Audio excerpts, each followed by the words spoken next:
કરીશું પૂરના ભીષણ કહેર વિશે।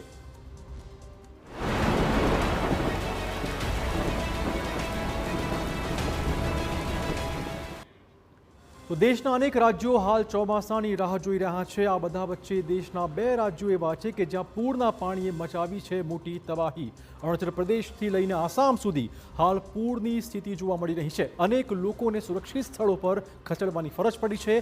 એનડીઆરએફની ટીમ તૈનાત થઈ ગઈ છે જેથી લોકોને બચાવી શકાય।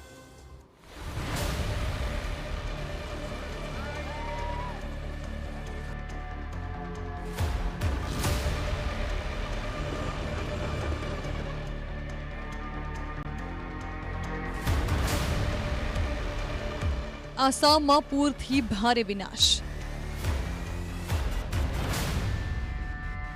100થી વધુ ગામડાઓ જળમગ્ન।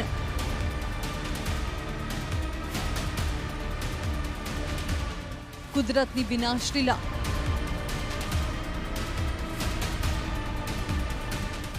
અરુણાચલમાં પૂરનો પ્રચંડ પ્રહાર।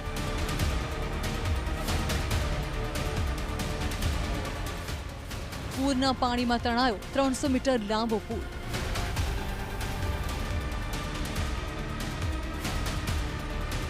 બે રાજ્યોમાં આકાશી આફત। પૂર્વોત્તર ભારતમાં ચોમાસાની શરૂઆત થતાં જ મેઘરાજાએ રૌદ્ર સ્વરૂપ ધારણ કર્યું છે। અરુણાચલ પ્રદેશ અને આસામમાં થઈ રહેલા અવિરત મુશળધાર વરસાદને કારણે પૂર અને ભૂસ્ખલને ભારે તબાહી મચાવી છે।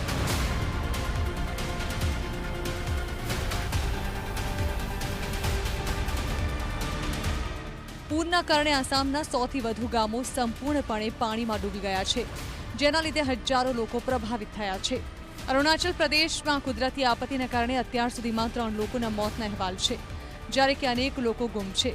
પરિસ્થિતિની ગંભીરતાને જોતા વાયુસેના અને એસડીઆરએફની ટીમો અસરગ્રસ્ત વિસ્તારોમાં સતત રેસ્ક્યુ ઓપરેશન ચલાવી રહી છે। અરુણાચલ પ્રદેશમાંથી આવતા પૂરના પાણીના પ્રચંડ પ્રવાહને કારણે આસામના ધેમાજી જિલ્લામાં સ્થિતિ સૌથી વધુ વણસી છે। 28 જૂનના રોજ ધેમાજીમાં કેમી નદી પર બનેલો 300 મીટર લાંબો વિશાળ લોખંડનો પુલ પૂરના ધસમસતા પ્રવાહમાં પત્તાની જેમ વહી ગયો હતો। આ પુલ તૂટી પડવાને કારણે કેમીપુરાના જેલોમ વિસ્તાર અને જોનાઈ સદર વચ્ચેનો માર્ગ સંપર્ક સંપૂર્ણપણે કપાઈ ગયો છે। આ કનેક્ટિવિટી તૂટવાથી હજારો લોકો અટવાઈ પડ્યા છે અને તેમને જીવન જરૂરી ચીજવસ્તુઓ, દવાઓ અને હોસ્પિટલ સુધી પહોંચવામાં ભારે હાલાકીનો સામનો કરવો પડી રહ્યો છે। આ ઉપરાંત ધેમાજીમાં સિમેન નદી પર આવેલો રેલવે બ્રિજ પણ આંશિક રીતે ક્ષતિગ્રસ્ત થયો છે।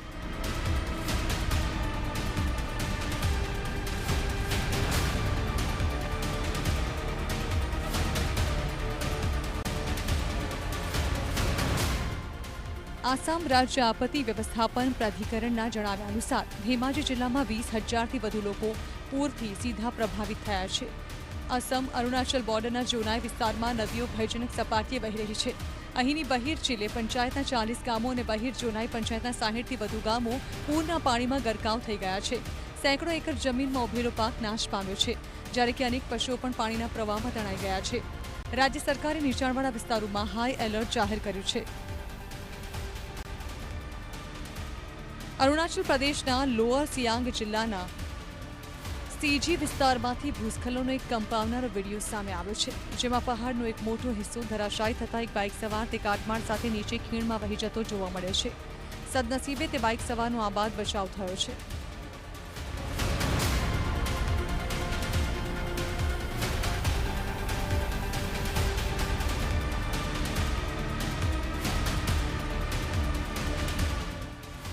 આ ભયાનક આપત્તિ વચ્ચે કેન્દ્ર સરકાર પણ એક્શન મોડમાં આવ્યું છે।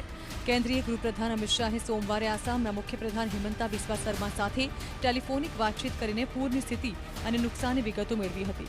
ઉપરાંત કેન્દ્ર તરફથી તમામ સંભવિત મદદની ખાતરી આપી છે। સીએમ શર્માએ જણાવ્યું કે રાજ્ય સરકાર તમામ સંસાધનોનો ઉપયોગ કરીને પ્રભાવિત પરિવારોની સુરક્ષા માટે કામ કરી રહી છે। હવામાન વિભાગે આગામી દિવસોમાં હજુ પણ ભારે વરસાદની ચેતવણી આપી હોવાથી તંત્રને વધુ સતર્ક રહેવા જણાવાયું છે।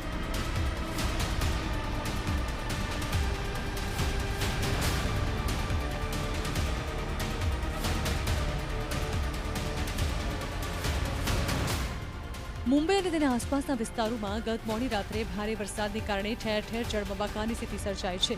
ખાસ કરીને અંધેરી, બાંદ્રા, ખાર, મલાડ, ગોરેગાંવ, જુહુ અને વર્સોવા જેવા વિસ્તારોમાં વરસાદની વ્યાપક અસર જોવા મળી રહી છે।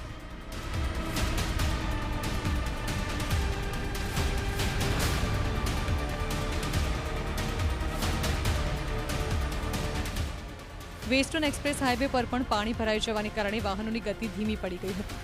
બૃહદ મુંબઈ મ્યુનિસિપલ કોર્પોરેશનના જણાવ્યા અનુસાર પૂર્વ અને પશ્ચિમ મુંબઈને જોડતા મુખ્ય માર્ગ એવા અંધેરી સબવેમાં ભારે પાણી ભરાઈ જતા તેને વાહનોની અવરજવર માટે સંપૂર્ણપણે બંધ કરી દેવામાં આવ્યો છે. દર વર્ષે ચોમાસામાં અંધેરી સબવેમાં પાણી ભરાવી એક જૂની અને ગંભીર સમસ્યા રહી છે.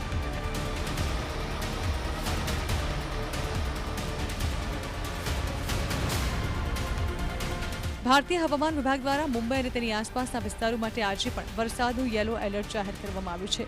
હવામાન વિભાગની આગાહી મુજબ મુંબઈ સહિત મહારાષ્ટ્રના અનેક ભાગોમાં ગાજવીજ અને તેજ પવનો સાથે હજુ પણ ભારે વરસાદ પડી શકે છે.